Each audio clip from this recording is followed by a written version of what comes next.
Hey everyone, today Jesus calms our storms.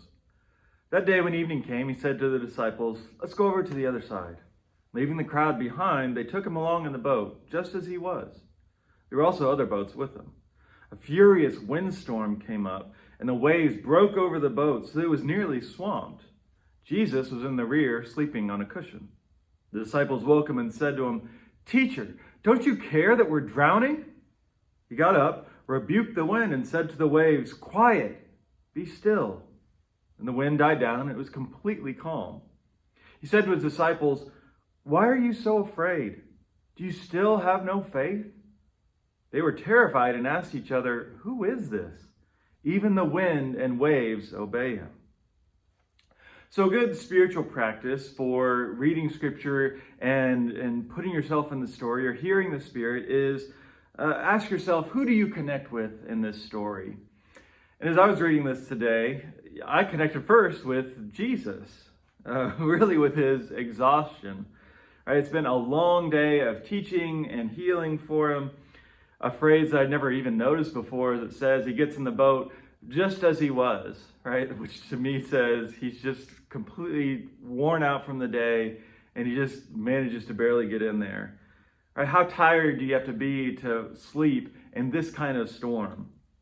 And then when they wake him up and he shuts the storm down and talks to them, I kind of hear this idea of, don't you get it yet? But at the same time, I don't really identify with what he can do with his power over these storms. That's where I'm more with the disciples. Maybe you are too, I'm guessing. What storms are you dealing with right now? There's all the societal problems in the world. We've got disruption in our churches. We've got waves after wave of suffering and pain and personal grief. And they just keep hitting, keep piling on us to the point where, like the disciples, we say to Jesus, "Don't you care?" But why are you afraid? That's his question to us.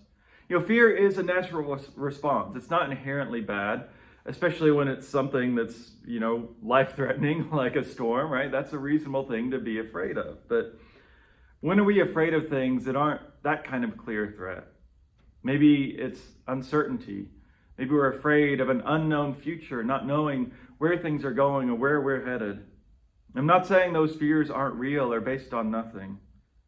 But are we looking at those only in fear, or can we look at them in faith too?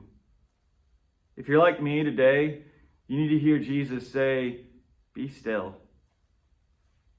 I can't promise that every storm in your life will immediately stop. Like the disciples, we may not understand who Jesus is or what he's up to in this moment. But we can have faith that even as those waves still hit, he's with us. We can be still, and all shall be well.